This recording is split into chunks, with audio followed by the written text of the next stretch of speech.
Hey y'all, we're gonna get right into it. I'm Dex Haze and this is Tiffany Lloyd and we at Collabrio Studios. Welcome to my new show, me and Taylor Hazel, my son, Life Grow. And today, like I said, in the studio we have Tiffany Lloyd. And first of all, like I said, I want to thank you so much, Tiff, for lending your star power to the show. Thank you for having me. Yeah, definitely. So, Tiffany has been a part of Collabrio Studio since the beginning, since I started building, and she's brought a lot of people through the support. She's, definitely grew my name and my brand as Dex Haze. I grew in engineering because of her. I've had the blessing from her and to really come in contact with a lot of A-level artists in the DMV, and it's because of her, and it's because she believed in me. She believed in my skills as an engineer, as an artist. But I'm gonna touch on how me and her met. How long has it been again? It's been almost 10 years. Almost 10 years, and you wrong again. And you wrong again. So I met Tiffany in like 2014 when I was starting my own project. And I've been on and off with projects, and I'll get this burst of energy for music. And who I met you through? It was you were starting a band with Ashley, and Tanise. Tanise, yes. And we went out. Where did we go out in Virginia? Q Studios. Q Studios. Yes. That was our first session together, and it was amazing. Like I was sitting on so much music from the likes of Tiffany, and all these other great artists, and I still haven't put it out. Right, I'm like. Let me tell you something. I was supposed to have been platinum, and I don't know. Life gets in the way, but it's not about me today. It's about Tiffany. But we also where are you from? Let's tell the people. New Jersey. New Jersey. Okay, so what's this year? 2022. Yeah. How long have you been in the DMV? In the DMV, wow, about 10 years. No, longer than that. Like 20 years. 20 years. Yeah. Because I came down to Maryland for school. Okay. So, and you never went back. I never went back. I'm telling you, when people come down here, they don't want to leave. No. Or they'll stay and then they'll leave, but they come back. Right. Why do you think that is? Is it the music? Or are we talking about this from a music standpoint, or are we talking from just a person standpoint? Like, what do you think? I think we take it to a personal standpoint. And especially coming from New Jersey. Like New Jersey, I think certain areas are built for certain types of lifestyles. I've never thought of that. Yeah, I've never thought about that. New Jersey's more like a family state. Okay. The DMV is more like it's for families too. Yeah, Maryland's more like families. DC's more for like politics. Couples and politics. You know what? Yeah, couples, because we got tons of condos and apartments here. They're coming up everywhere. Gentrification. You know what I'm saying? Yeah, you're right. And then, but we have a serious neo-soul jazz scene here. Right. But I don't think we have enough outlet for it here. Like we got Blues Alley. Where else? Birchmere. Birchmere. That's in Virginia. That's in Virginia. So Rams Head. That's Maryland. Right. Annapolis. Right. Of course, City Winery. That's City Winery. Exactly. And I didn't really think that the go-go scene would take such a liking to City Winery. Yeah. I didn't think that was going to happen. I didn't think that. But it turned out to be a classy thing amongst them. Like the go-go guys are doing really good at the City Winery, And you had your show there. I had my show there. When? Yeah. That was 2019. Towards the end, right before the pandemic. Right before COVID. Yeah, right. Perfect timing. And you rehearsed here and everything. Yeah, that was one of my best shows so far. Really? Yeah. You had who was here? Like you had your girl who. On the show or in the rehearsal? Well, no, at the show. At the show. So I had my friend Kristen Scott. Okay. She was hosting for me. My friend Paula, she was my guest artist. Right. So and I had not all my friends, but I had friends and musicians, and it was nice. And I was there, of course, because you rehearsed here. But it's so funny because I sat there and I was like, I'm just not doing nothing with myself. I wish I could opened up for you. Well, that's the point of my show, to inspire anybody that's supposed to be in the works of doing something. Right. And that, I regret so I'm moving, I'm getting a new building soon, and that's one of my other podcasts I talk about blacks renting too long, and I'm guilty because I've been here for so long, paid all of this rent / whatever, And now I'm about to pack up and move to a new building that I am buying finally. But you know, that's a growing pain, and you'll be there. So you know, get you the key, let you go. You know, and that's a beautiful thing. But you know, so you came down here for school. Came down for school. Tell me about what school did you go to? Morgan State. Morgan, okay, in Baltimore. Morgan, and then I moved to DC after that, because you know that's in Baltimore City. Right. All things. Right. So it was a culture shock too, because I came from the suburbs of New Jersey.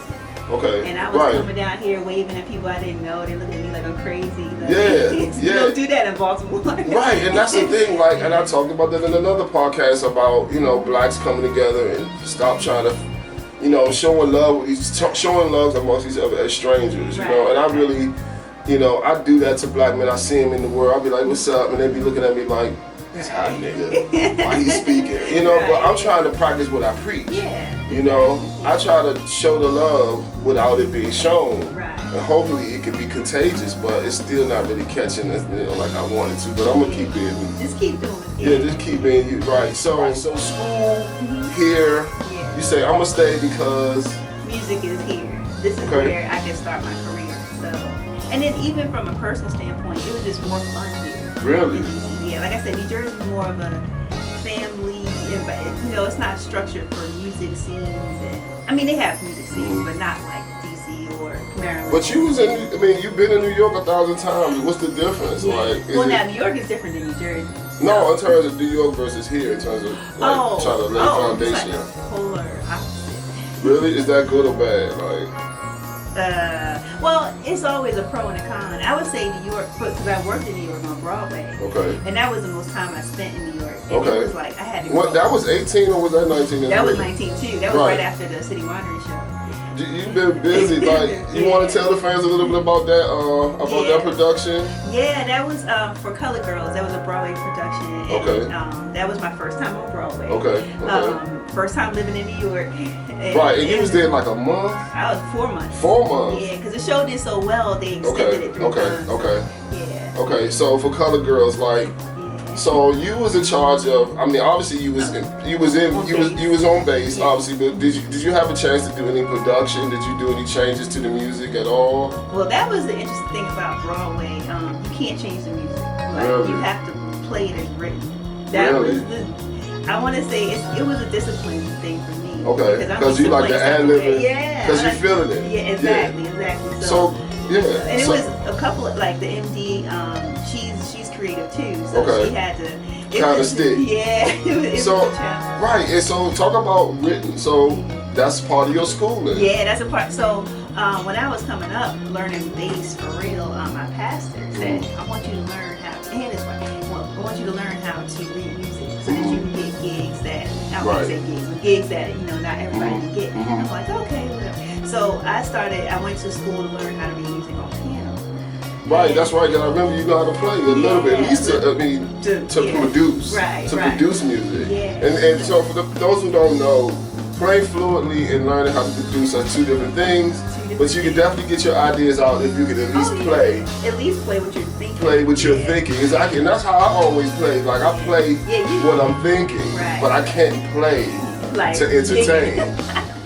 That's okay. Because the music, they come so fast. So you got people like your beloved sister Kayla Waters, who's like a hell of an artist. Oh my God. Yeah, and she play. Yeah, she plays. She play, right. Yeah. But you kind of obviously you probably play better than me. I know. I don't know. I ain't done it in a while. But I had to because I learned how to read on piano. So when the Broadway thing came up, almost 10 years later, I had to brush up real fast. Really? Because reading is one of those things. If you don't use it, you lose it. Not completely. It's like riding a bike. You'll get back into it. So I just had to. And then also, I'm on bass. I didn't learn how to read on bass. I learned how to read on piano.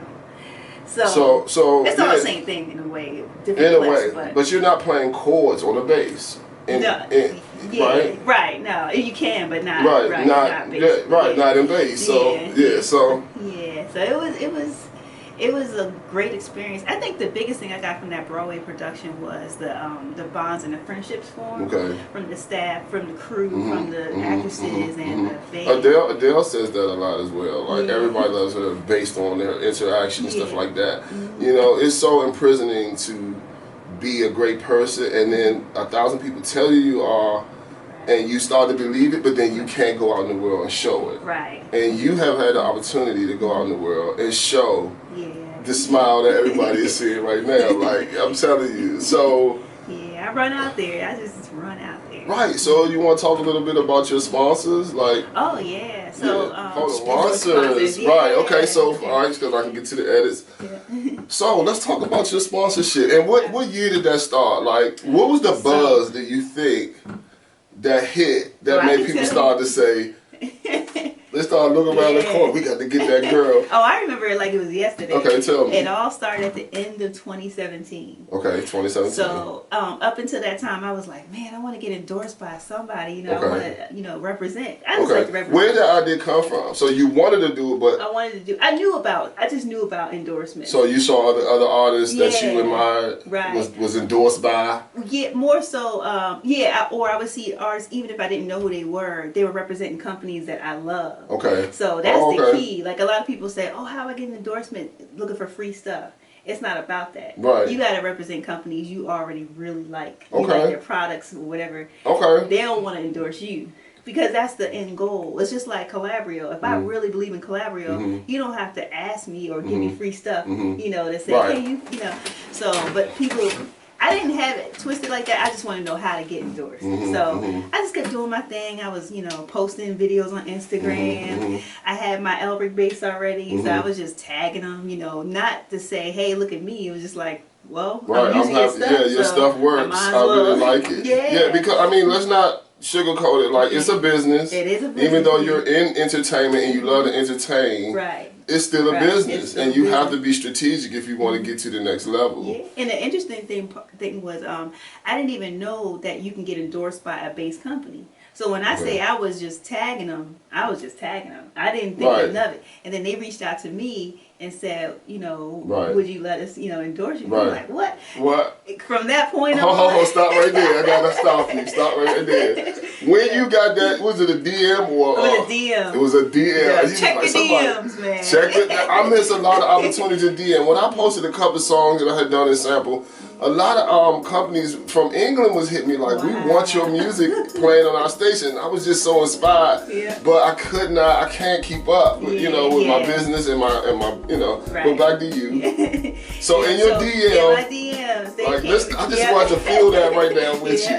Yeah. Tell me. So excited! I just couldn't believe it. I was actually in a studio session when it came in. Okay. And I was like, I had read it like 3 times, and I was like, yes, I definitely want to do, and they were real cool about it, and it was a genuine thing because I already love their product, Right. So, but hold on. So is this what's the name of it again? Elric Bassist. Elric Bassist. So what's their what's their level of in terms of the bass market? Are they big? Are they medium? Big, custom. So they're like a smaller company, but they're high end.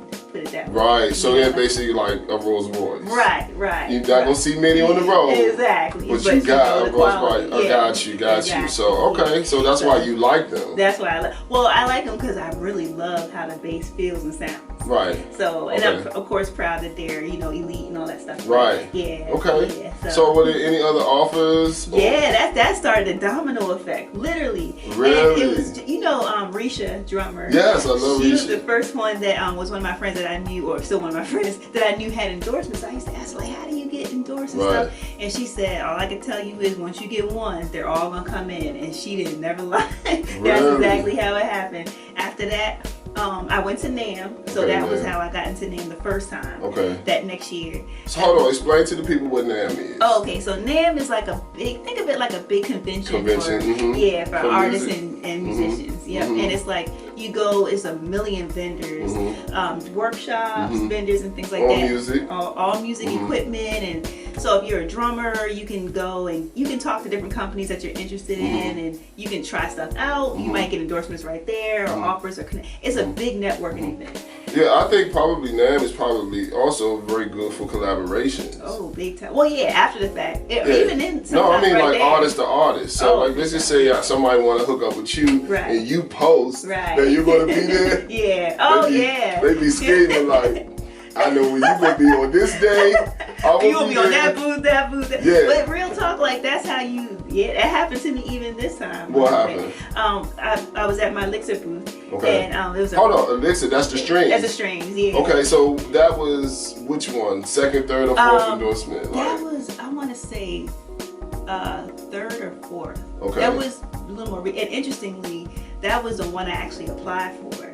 And I got a story with that too. Okay, tell it. We ain't got that much time. We're going to have a part 2, y'all. Yeah. Right, because, you know, it's Sunday and I'm tired, she tired. But, and telling people how many times I canceled on you. Because this woman is a professional. Let me tell y'all something. She will come from an airplane. Literally. Like, Tiff, I need you on the show. Okay, but let me come from Las Vegas. And she'll be doing 10 things. If she love you, I'll do it. She gonna do it. So I'm gonna try to get her out of here so she can go get in bed. You've been in, you know, all day long, churches and stuff like that. Yeah. Right. So Elixir. Yes, I was at the Elixir booth and it was a girl. She's a bass player. She came up and she was like, "Oh my gosh, I've been waiting to meet you." Really? I had no idea, and it was really nice to meet her. So we connected, you know, and everything. Okay. So it's just stuff like that. So so a lot of people that you met, through COVID, I've seen you do some collabs on video. Yeah. Those bear a lot of fruit. Right. And you know, it's funny. I didn't have time for collabs until COVID because I was at home. You know. Right. So yeah. You're sitting home. You want to stay busy. Yeah. You want to. Yeah. Even though the first half of the pandemic, I slept because you know I was slept? Yeah, because I was sleeping in airports, literally. Like that's how hard I've been running. Since 2017, I mean, I was always working hard, but like literally like trains playing. Because you think about it, I started doing my first shows in 2018. Right. I did another show, 2 shows in 2019. Then then Broadway. Right. So it was like. I'm gonna tell you when I knew you was a star. Not so much as like when you knew I was gonna make it. No, well, you know that's the thing about making it. It's all about just exposure. Yeah. But I consider a star a person who can empower others when they reach into their platform. Right. You know what I'm saying? Yeah. And DC don't have many stars. That's true. We got more talent. More talent. Than anywhere. And I'm going to tell you, them go-go guys, I had them all. I've had almost every band in the city in my studio, engineering them. Mm-hmm. They talented. Yeah. But they're not really putting themselves towards being out there. They don't leave DC to explore themselves, you know what I'm saying? Yeah. You know, and that's what I was trying to basically line that up to in terms of you. Right. I knew, first of all, I knew you was a star when guys from the go-go bands was like, Dex, put me with that girl Tiff. For real? Day in and out. Day in and out. It was almost like they was booking the studio just to try to find you. Oh my God. And I never told you that because, you know, I never knew if they was kind of trying to holler at you on one thing or another, but those guys, they wanted you in their bands. Wow. Right. Oh and you know, and so you had your cars up front and someone would take them and sometimes they call you and stuff. Yeah. But they know no comments you playing. Like you did ass like you know, and I think maybe a lot of them felt that they was a little beneath you. Like you'll play with anybody that's reputable and they try to do something with themselves, but if serious, I'll play with you. Right, if you serious, they'll play. You know, you'll definitely you know, chop it up with them. But you know, so that was one thing I understood. And then once I saw you traveling, I was like, Tiff's really doing this. Like you're doing it, and that's the thing. Like people have to realize that. You have to do the work. First of all, if you start out in your own living room or whatever, even as a kid, and you know you're talented, the music part is actually the easy part. Once you get your speed and your technique and your style, it's time to get the business. Yeah, it's all discipline. It's all discipline, but in terms of you're more business. Yeah. Then you know you got your technique. You can play you can play with anybody. Yeah, I put the time in already. You are right. You've been playing, but you started business, and that's the difference between you and 1,000 other people. I got you. You on these damn planes. Yeah.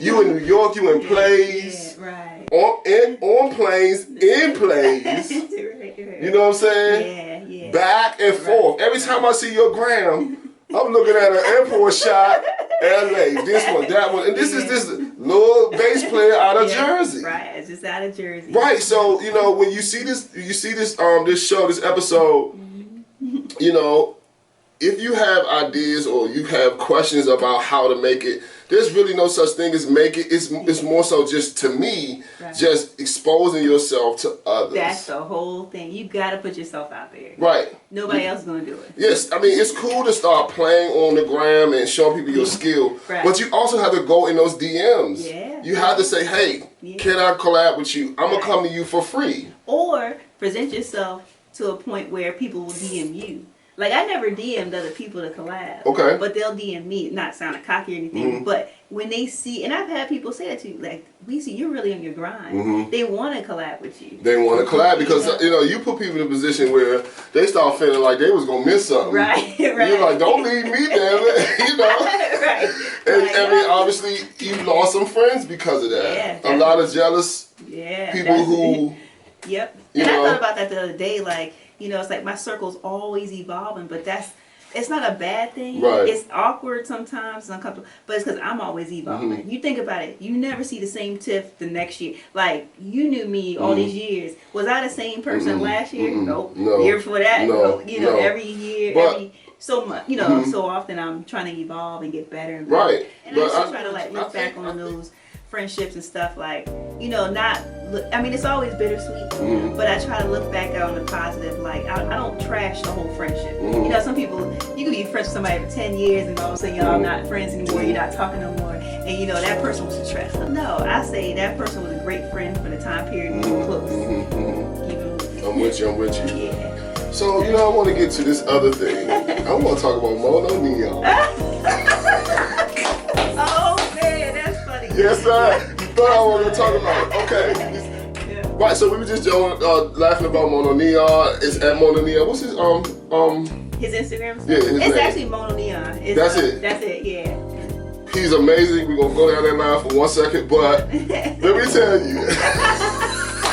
It's a whole conversation. A whole conversation. But I remember I asked you when you was going out there to jam with him and stuff. Yeah. I was like, sis, if you can get that man to DC, or you can let me interview both of y'all or him. Right. I will have your kids. Because what I wanted to do, I wanted to talk to him and you, because I could tell he's very shy. Yeah. He's extremely shy. Yeah. He's such a cool guy. That's the funny thing. How did you meet? Let's just go back. Hold up, y'all. From my girl Tiff. Every time she talk, do you want me to bring you a chai tea? Sure. Why don't I get fatter with this chai tea? But I'm gonna drink it just because my sip order for me. Right, you gotta treat yourself very Facts. Okay, go ahead. We met on online, and it's funny because this a lady. She's she passed away, but she's the one that first told me about it. She was like, check this guy out. She sent me the video of one of his trillion videos. She said, now if you ever come in here playing for this band with a mask on, I'm gonna knock you upside your head. Because she was just saying, check him out, but don't be getting all like, because he does different things. But he's a true artist in my opinion. Really, in my opinion, like, he's like the top 10 to me. Oh yeah, like he is the epitome of artistry. Let me tell you, he's more. Okay, so the first time I ever saw Mono Neon was up against Prince. Right. With Prince. There you go. Yeah. And I was like, why is he dressed like that? Like, what is that all about, right? Artistry, yep. Yeah, but I took it because I'm into psychology a little bit. Right. People say I should go to school for it or whatever. Yeah. But I instantly understood that he was shy. Yeah. I felt that he was hiding. Immediately. And that's the thing. People think that when you're wearing certain clothes to be seen, that you're trying to be seen, but I got the difference from him. I thought he was inverted, and I was right. I watched him, and then one day I saw him play the piano, then he started singing. I was like, you're like, what? This guy is crazy. And then one day, what you say? I'm about to go see Mono Neon. Yeah, we went to, I went out to meet up with him, and I was like, wow, so we finally met in person. Okay. Oh, you met him, or y'all talked first? Well, we first talked, offline, and then we finally Did he try to talk to you? I mean, it was all business. It was all cool. Okay. Yeah. I mean, we're good friends. Right, so, but I'm pretty sure he has some interest in you, right? I mean, who don't have interest in you?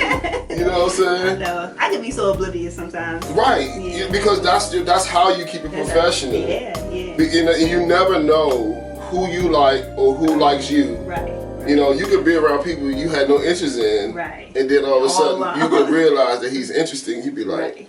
Like, I'm not just doing this one thing. I'm just doing a whole. I'm gonna look at you in the whole for a second, you know, and vice versa. You know. Yep. Exactly. So, did he like you? Did you get the feeling? You know, sometimes I can tell, you know, but I can tell he's so cool. I put it like this, he's an easy to talk to type of guy. Because some guys, they'll make so many passes at you, you're like, look. Yeah, you're doing too much. Yeah. So maybe he was waiting for you to make a push up on him because he was maybe shy. Right. Based on the fact we were just talking about, you know, who he is. I mean, we don't really know him. That's true. Yeah, because a lot of artists like him, you know, that are so talented, a lot of girls throw themselves at guys like him. I'm not saying at him in particular, but guys like him. Yeah, so. Right. So, where you at, Tiff? I'm on my way to see Mono Dion. What? We'll link up. Where is he from? He's from Tennessee. Tennessee? You went to Tennessee? I don't know if that's his original hometown, but yeah. Okay. Yeah, that's where he's based out of, like I said. Okay. Did y'all pick up the bass together, or y'all just hung out and ate? Or? I mean, a mixture of everything. Yeah. Y'all played together? A little bit. Don't take that the sexual way. Y'all. Right. y'all jammed? I mean, I did more listening to him play. Really? Yeah. How did that make you feel? Did it make you feel inferior, or? Definitely. I'm like, this dude is killing. But for me, when I hear somebody like him, I'm more inspired. Him and who else? Who else? Who else has the skills that you have witnessed or jammed with? That I'm like, oh my God. That you're like, oh my God, and and I'm gonna ask a second part question to that. Victor Wooten too. I just. That's what I was just talking about. Oh, that's what. Oh, Victor Wooten, because he's like my favorite bass player. Yeah. Victor Wooten. Taylor loves him too. Yeah. Okay. Right. So I saw you with Victor Wooten. Who else was the other guy? Was that Well, I got to do my homework, y'all. One of them was his other bass player. Because you know, bass player, you always have a bass player on your show too. Okay. Drum. Wait a minute, a bass player will have a bass player? Yeah, remember, you know, on all my shows I have bass. Well, except for the first one, but I. So you can take lead bass, and ad lib. Got you. Because if you're the artist, you gotta you can't just play bass lines all day. I'm feeling you. Yeah. So it was Victor and who else? Oh, and you know what? His drummer, I forgot. I think Steve. I forgot his name. But that's who he was in the picture with. Right. And I meant to repost it. And also, KC was in the picture too. He worked at the Birch. We were at the Birchmere. Okay. KC Alexandra. Okay. Yeah. So, yeah. Let me tell you, I meant to repost it for exposure. You know, I'm always behind you. It's a lot of other people I want to get. You know, just put the little. You know, I want to try to. I mean, you got so many people that are so big in our city, but and they don't need me to repost. They don't need Collabrio, but I just want to let them know that I'm behind them. Yeah. Kayla Waters, I love her. Yeah. Kim. Yeah, Kim. Yeah. You know, my cousin Youssef. All these great people that are doing things, and I try to grab little stuff and say, hey y'all, this is what's happening to them. Right. You know, for them, they're doing this thing. Here's a follow them. Right. Just to get that, you know, but really it's to basically just make sure DC is up there, you know, and I'm gonna tell y'all right now, I'm coming. Dex Haze is coming with the vocals and everything else. I got a lot of stuff, but back to you. I'll get that one. And she's gonna be behind me as usual, if even just in production. Yeah. And sometimes I'm pretty sure you'll sit down on, you know, and jam sometimes. Right. So Victor. I had Did you jam with Victor Wu? No. I just went to his show. Okay. And then I met him afterwards. Well, did he know who you were? He did. Before I even got... So that was why I came. I didn't even know he was going to be at the Birchmere. Okay. So I caught the tail end of his show. But KC was like, yo, come down and meet Victor. So I had met him like a long time ago. But it was just in one of those type... Like he was doing some kind of workshop. You know. He always does workshops. Yeah. Always. Good teacher. Right. Yeah. And I love his spirit. Just, you know. God. Yeah. And that's the thing about music. Like...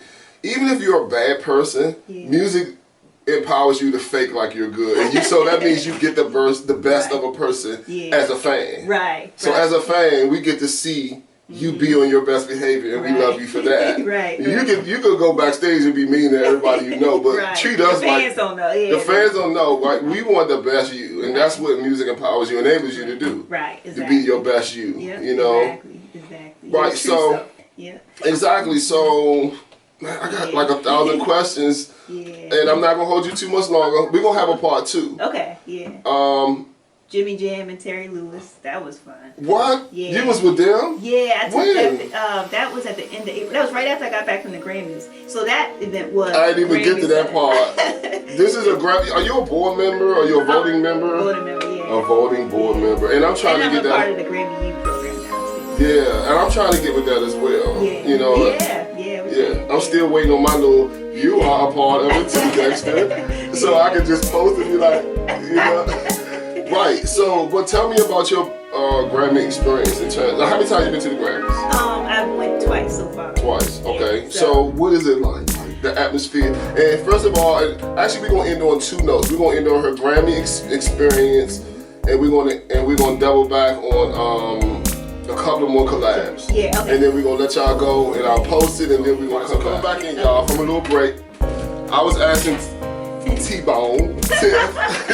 I was asking Tiff about her Grammy experience. When you first got your letter. Right. You know, like, where were you, or how did it come in? Was it an email, a call, a DM? Like, how did that happen? So, okay, the first time was before COVID. Okay. So that was a email, and you know, if you're in a recording academy, you can go to the Grammys. But the weird part to me, and I guess it's probably just to me, not a lot of people go. There's Really? so many people, even in the DC chapter, that's a part of the recording academy that do not go to the. I have two great friends, Dennis, obviously you, and Dennis, he's a part of it. I was like, Dennis, do me a favor. I was like, write me, because I record a lot of big time gospel bands here. Right. And I was like, Dennis, do me a favor and write me a Grammy board letter recommendation. I think he told me he was like, yeah, man, I never do that stuff. I'm like, what? That's a weird. And he's produced two of my best songs, Right. like that I'm about to release, and he don't even go, like you were just saying. That's the part that, to me, that's like a basketball player. Say you're playing, you know, in a college, on a college team as a basketball player, but you're playing your heart out. You've been training day in, day out, like Kobe style training, but you never actually try to go to the NBA. That's Right. the strangest thing in the world to me. That is very strange. To me, right. yeah. And hold on, So- but you know one thing, I had this rap guy in here, and he was talented as hell. And I was like, dude, like, I want to help you. Like, you have a big shot. Because, you know, every engineer wants to get behind somebody. Right. Because, like, this is sidebar, y'all. What are you doing if you're not trying to get to another level? Exactly. But when I begin to understand that people like you are just ambitious. That's true.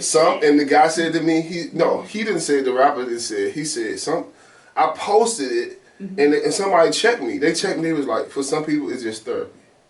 Oh, wow. I didn't think about See? You see? I just said that. Yeah, wow. I did not like it. He checked me, and this was a guy, he's a Blue Star guy, and you know, I get a lot of attention from the Blue Star people like yourself or whatever. Right. But he said that he was like, my dude, sometimes people just do music for therapy.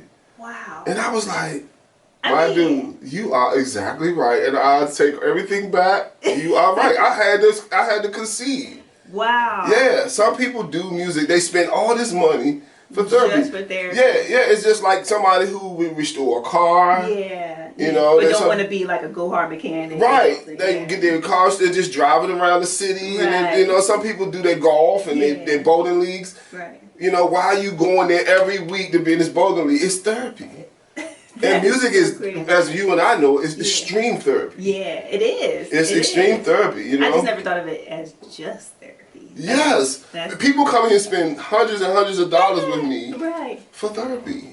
And once he said that to me, I was like, I just started recording people differently. Right. You saw him, you know. I just started because, you know, you have a lot of guys, like we say in our city, they have an understanding of marketing and promotion, but they're just not going to fucking do it. It's so crazy. They're not going to do it. Why are you calling and worrying me every week, dude? I need to get in there. I need to get off my job and come over here and record. That's interesting. Right, it's interesting, right? But for me and you, like two of the most ambitious people on the planet. Exactly. Ain't no way we gonna sit here and be doing all this shit while I'm trying to get to another. I spent $100,000 building this fucking studio. You know, like dead ass. Exactly. Yeah. Excuse me for cussing, and you spent everything I can make. Right. You know, just to keep going. Yeah, let's talk about that though. Let's talk about that. Like financially. Yeah. Your sacrifices are like what? Crazy? Crazy. Yeah, Crazy. like you could have been had. And I'm not just talking about financial, like all the other things that you could have had everyone else have. Like what? Like a whole family. Right. You know. But of course, those things will come. But still, like a lot of people start like right after high school or right after college, and I'm like, yeah, no, I'm good. I'm, you know. And that's the thing. It really takes a lot of dedication to do this thing. Like people love music, but you have to love music to spend this type of money. Right. And I've been doing music since like I don't even want to tell people how old I am, right? And I'm just not gonna let it go, you know. And neither are you. Oh no. You and NAMS. Yeah. You are an endorse. How many people endorse? I endorse you. Yep. I have 5 now. I'm about to sign with another one too soon. Like so who gonna start paying? Goddamn it! Because it does pay. Really? So I tell a couple people like endorsements pay. I mean, certain ones will do certain things. Like certain companies, you might not have to pay for this, that, and the other. But in the grand scheme, it pays you more because you get things and. I'll say you get opportunities that you wouldn't normally get, and that pays. Right, that pays. Right, it pays big time. Right, and that also exposes you to places and invites that you're not normally, and that puts you in a position to be paid from other people. Exactly, and it adds credibility and right. I was just about to say that it actually makes your fee for people who call you. Yep. You know, I am this person. I've done this work. I have this many followers. Right. This is why I want this much money. Right. And this is why you're calling me. Exactly. You know? Yeah. Yep. This is why you call me. It's a business. And so anybody who wants to be in business, you know, I mean, in the music business, it's called the music business. You have to show yourself as a business. As a business. You have to take a business class, do something and understand business. Yeah. And then apply your training, and hopefully, you know, God will be in your favor and want that for your path. Yeah, He'll always honor your efforts. Yeah, honor your efforts. Yeah. Right. So go back to Grammys. Oh, Grammys. Yeah. Right. So okay. So now that we both understand that some people do it just for therapy. Right. That's right. Good perspective. For me, it's like. I'll say anybody that's really trying to go to the next level all the time, you should definitely go to the Grammys. Okay. Because some people see it like, oh, it's just something, an award show on TV. No, it's when you go, you can be just your average musician and an advanced musician, an artist like myself and all that, and you can meet other artists and they'll meet you. Sometimes they'll take really well to you. Sometimes they'll just be like, I don't know who that is, you know. But at the Grammys, everybody's equal. You can stand next to Rihanna. She's going to look at you like, oh, you know, happy to see you, and just chop it up. Like, it's almost as if, I think the way, and this is my second time I went so far, it's like they see that you respect it and take yourself seriously. Right, get on that plane. You showed up to the Grammys, in their eyes, you're equal now. You're in the crowd. Like, you can make those phone calls and blend in, and because you have the skill, you can be there. Right, but they don't know that when I'm there. Right. But like, so when you're meeting, because to me the Grammys is more networking than anything else. Even if you're playing for somebody there, it's still networking. But you know, who from DC have you seen be there? Nobody, except for Yolanda Adams.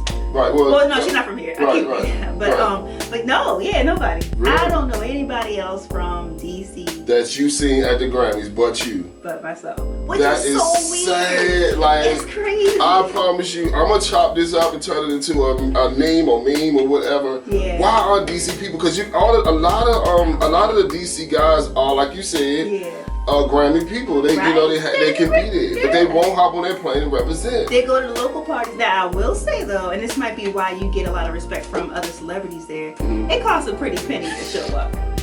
So what are those numbers like? So if you buy a ticket, that's gonna cost a couple grand. Okay. You get there, but you also have to buy a ticket. You gotta pay to get in. If you're not playing for somebody. Okay. So if you're just attending and you're gonna be a celebrity there, and then too, like for somebody like me as an artist, I'm attending as a celebrity, but I have to bring my team. So you're bringing your videographers, you're bringing your assistants, and all that, you know. And then you have to have a gown. You don't show up in some dress you're gonna wear to the club, right? You know, wow. It is, and they're serious. Like you have to show up like full regalia, formal attire, right? And then you know, so it's all that stuff, preparation, of course. So you catch the plane, you get a hotel room for the whole weekend, and you have to pay for everybody. So what you had, 2 rooms or something? I won't say just a musician, but if you're just a musician, you don't have to. You could just show up. But I mean, you still have to get your tickets and all that. But if you're gonna show up as an artist, you want to be an artist, you know. Wow. So So is that probably why so many people in DC don't do it? I don't think that's an excuse, because the same people that won't do it will spend that money somewhere else. And my man Sleep over the DJ Coalition, he was saying that exact same thing. Exactly. He was like, man, you got to pay. You gonna go and buy shoes. Yeah, exactly. You doing all this stuff. You buy, you paying for this. You paying for that. You need to spend on your career if you're serious. That's what I mean. It's You know? so weird to be. Right. Yeah. You gotta spend. You gotta spend. It's And such a good opportunity just to go be there. but for me, music is more legacy based. Like, like for me, my grandfather and a lot of other people that I know, he played in the baseball league, the Negro Baseball League and stuff like that. But I didn't see none of the regalia, or he fought in World War II, wear those pictures, and so I look for why I'm so driven, and I can't see it in none of my family members. That's crazy. I don't see that they've done some things, but I can't see it. Right. And so I want to be able to show my grandkids, me. Right. So they'll be, even this interview, so they'll be inspired to build on our blackness, on our humanity. Yeah. Not so much as blackness, but humanity and blackness. Yeah. And that we can, so when you down, you're not worrying about committing suicide and stuff like that. Like when you do something to yourself in terms of do things for yourself in terms of building on your legacy, you empower others to get through a whole lot of peer pressure. Just adversity. Depression and all that stuff. In addition to your own rewards. Right. You know what I'm saying? So why is it that you do it, Tiff? Oh, because I can't imagine not doing it. Really? Like, I'm born for it. Right. That's the only explanation I can really come up with. Okay, so I'm gonna ask you one question, and family, we're gonna get out of here, and I'm gonna let her go home and get in the bed. Who's the person you want to work with next? I already know the answer. You can give me 3 people. Give the public 3 people. 3 people. Definitely. I don't know if I ever told you I want to work with Justin Timberlake. Really? Definitely. Okay. I didn't see that one coming. I know. Okay. Justin Timberlake. Because he hasn't been doing nothing. I mean, right. Well, has he been? I don't think so. Well, I don't know. Has he been? I do want to work with Janet Jackson too. Really? Okay, I'm gonna see how I can help facilitate one or the other. What's the third? What's the third? That I have not worked Take with. your time. Take your time. Yeah, I gotta think about this one. And when I say work with, I mean like, gig with, but probably be a part of camp, like a part of tour, a part of them. Not just getting this call. Yeah. Hey, can you play bass on this weekend and play this one song? That's kind of normal for you at this point. Yeah, that's definitely normal. That's just a gig. Yeah. Like who do you want to really be? Like who do you want to say? Who do you want to look through your photo and say, I did a lot of time with this person. Oh, okay. Based on being on the outside. I don't know if you're gonna be crazy on the inside, but like looking in, who do you idolize? Because I mean, me personally, I would love to work with Robert Glasper. Like, oh yeah. I love Robert Glasper. Reach out to him. That's what I have. That man think about me, man. This old man over here. No, you never know. Robert Glasper is the best human being on the planet. He's probably waiting on your music. Even though his antics, like he be doing some crazy shit. He was in Cuba and shit, walking around half naked and shit.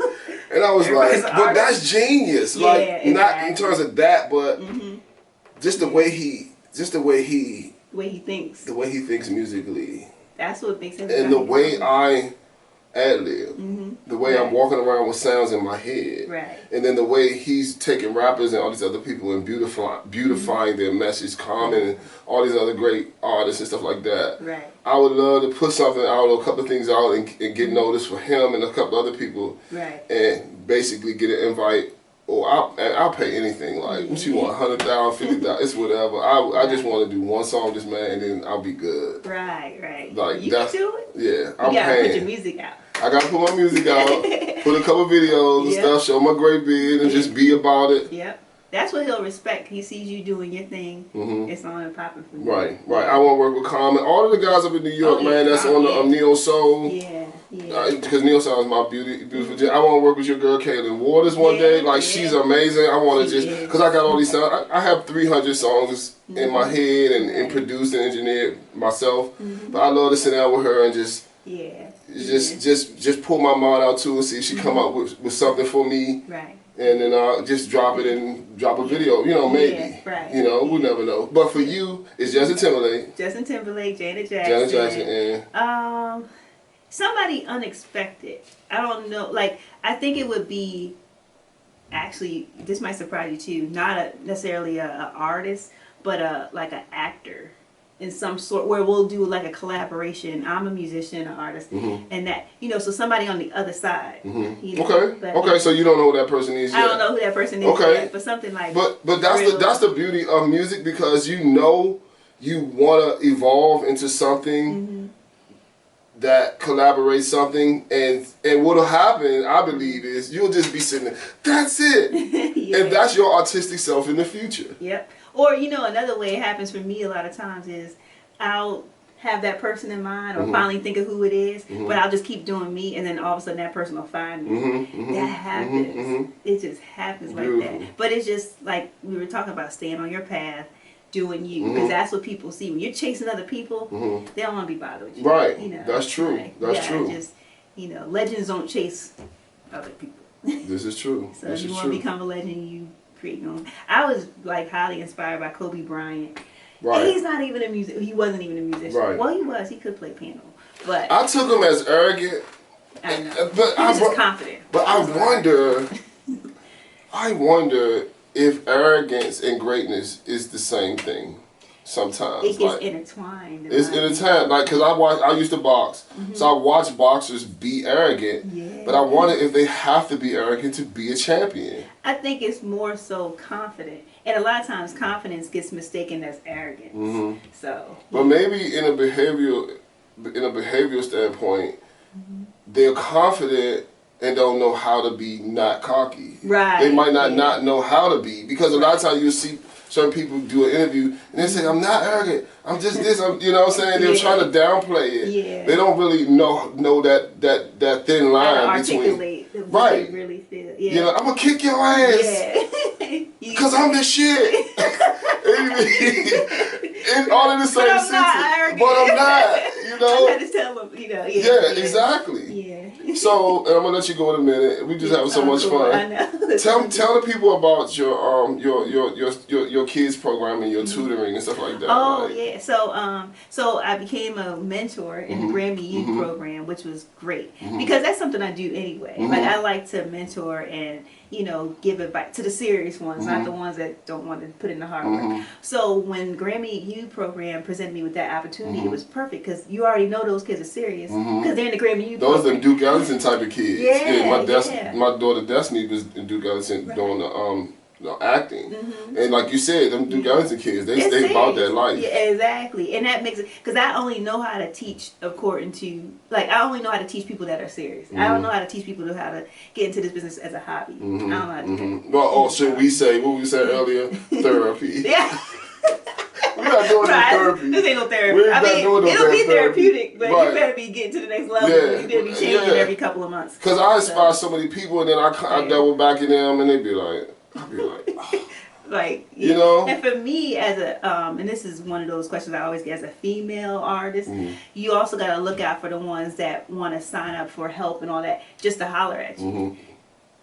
You ain't serious, but a lot of times, and then even the ones that'll put their money where their mouth is, they're still just trying to holler. So you find out in the end, at some point, ones that are serious about music, and the ones that are just like, just want to see how far I can get.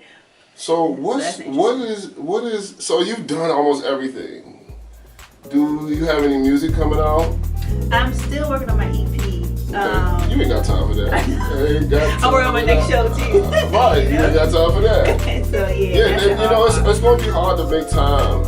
I think probably it would have probably been good for you to do that coming right off COVID. Right, where I was asleep.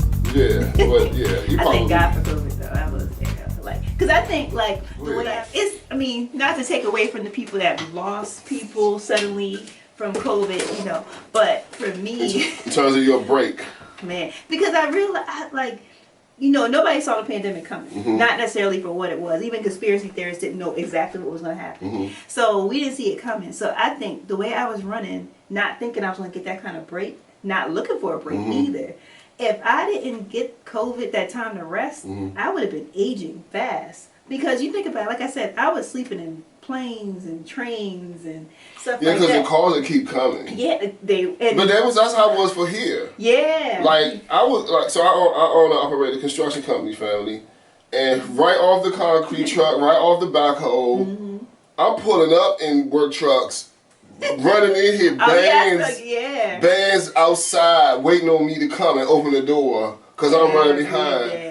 Every day to rehearse. Yeah. But the good thing about it is my engineering skills did step up. I got better and better and better. But when COVID hit, just like you, I was like, yeah. People calling me. And that was the thing. When it was like toxic and deadly at that time, people still wanted to rehearse. Right. I'm like, dude, y'all, don't you know you can catch COVID? Like, and you're not going to perform nowhere. Right. Because everything was shut down. We had curfews and all that stuff. Right, but people wanted to start. A couple people do. The shows, the virtuals. Oh yeah. Because they want to do virtual and still post. Right. But they were doing that to try to get ahead of everybody else. They say, that's why y'all sitting home, but we not. Right.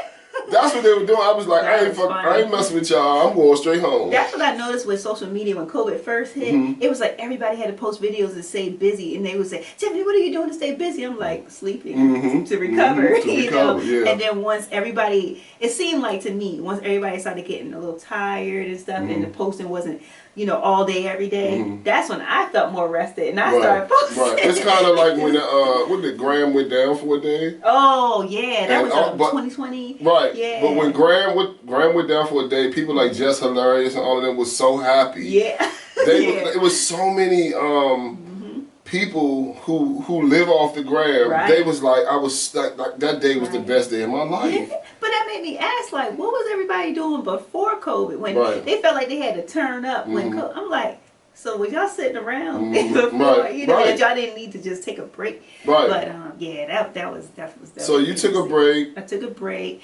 I would still be online, but not like trying to go crazy. So I took a break. Did you look at my face? So was we bonded up with somebody? Well, I mean, not serious. Not continuously. Not continuously. Okay, I got you. Yeah. So what about now? I'm just still dating now. Really? Yeah. I don't want to get you in no trouble by going down that line. Dating is like, some people be like, I thought we was more serious than dating. Right. That's the first thing. You saw the episode? Right. I thought we was more serious than dating. Are we dating now? We just dating, was that? Right. I thought we was something like, you supposed to say, what the guy say, you supposed to say, I gotta do. Right. And he wants you to say that, so they don't be coming at you. Right, exactly. It gets tricky like that. They want to own you. And I get that on every interview, like, so who you dating? I'm like, right, crickets. Yeah. Right, so I'm not gonna get you in no trouble. You hanging out with somebody and that's cool. Yeah, right. And my dude, don't be all trying to claim it, because what you doing? Right. Look, is you dating somebody? Yeah, I'm gonna be hot because that's my interest right there. That's my homie, so I gotta make sure she protected. Yeah. Okay, so we were talking about. So I want to. Yeah, we were talking about your educational program, your educational stuff with the kids, the tutoring and stuff like that. Right. And what's interesting too, and this is no diss to all my students, but I have a little protege, and I never was actually his bass teacher. Really? And he doesn't even live here. Do you know I haven't even heard the word protege in years? Like, that's deep. Yeah, tell me. Like, so he's a young guy. He's a bass player now. He used to always ask me for tips, like, what should I practice? Oh, I want to get to your level and these other guys like you and stuff. And I would just give him tips on what to work on, what to practice. And when I tell you, I'm so proud of him. Skills. He is now scales and different things like that, and just learning fundamentals and sticking to. He now plays for his school choir, his college choir. He's getting gigs that I know people that won't get called for. Like, really? I'm so proud of him. I never. Where is he? Like, he's in. He left Michigan. He's in North Carolina now. So let's shout him out. What's his grade? Oh, Taylor Waters. Taylor Waters? Yeah, I think it's like _ Taylor Waters. Yeah. Okay, yeah. Hey, Taylor Waters, keep up the good work, my dude. Your mentor. Killing she it. giving you mad props on the show. Killing it. And so she believes in you. Yeah, definitely. And I hold all my students up to that. I'm like, I see y'all every day, every week, you know. And so y'all got to pull I'm giving this guy virtual tips. Okay. And he was just a beginner at first like them. So No excuses. Does he have like a big family, or is he a loner, or?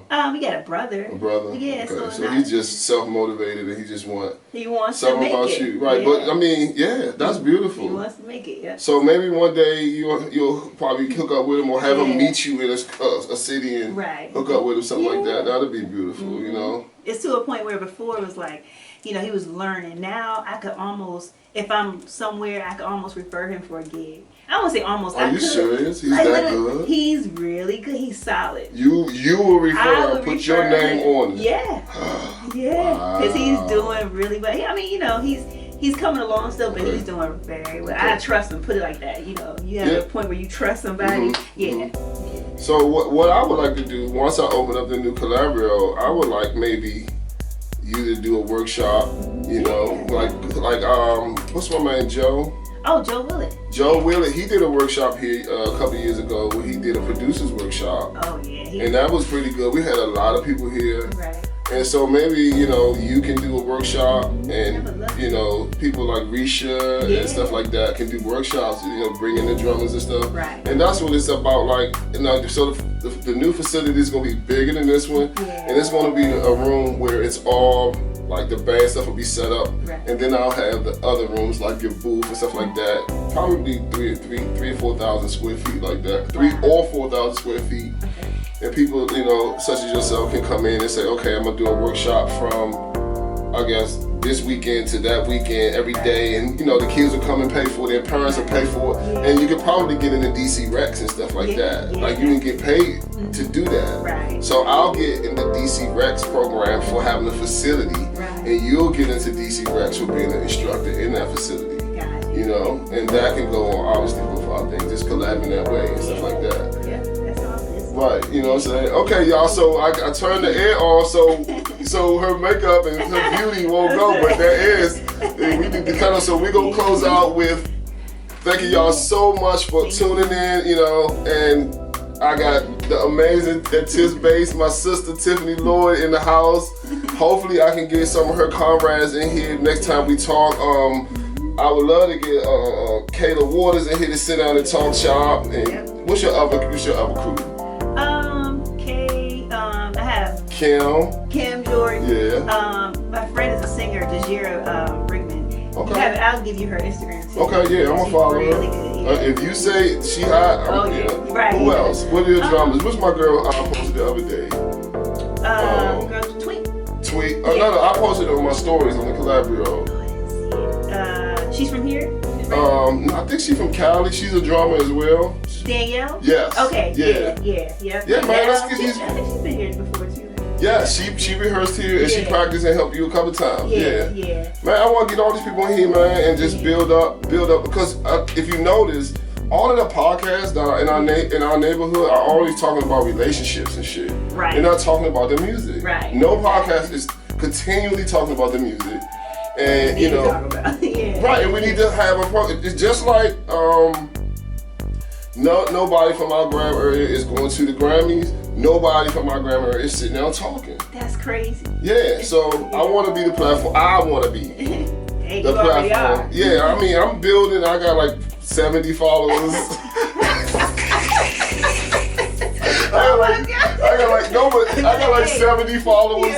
But I'm doing the episodes now, and I'm gonna put that money up so we can reach out there. So hopefully in a couple of months, I'll be sitting on a couple thousand, and that can basically, we can get some big people here, like the Robert Glass, all them, the Kitty Lattimores and the Urban Ace, all the people that come through, they can come through, sit, and and you can co-host, and we can just talk shit and talk shop, and We love to do that, so you get all those guys in here. Yeah, and sit then down and just talk. Right, exactly. So. All right, y'all, that's it. Because we can talk for hours, right? You know what I'm saying? Right. All right, so thank you so much for viewing our show, Life Grow at Collabrio Studios at the DMV. I'm Dex Haze. Tiz Bass. And follow her. And we will catch y'all next time. Thank you so much. Out. All right. Beautiful. Yeah, that was fun. Yeah. I can't wait to see this. Yeah, son. I'll be doing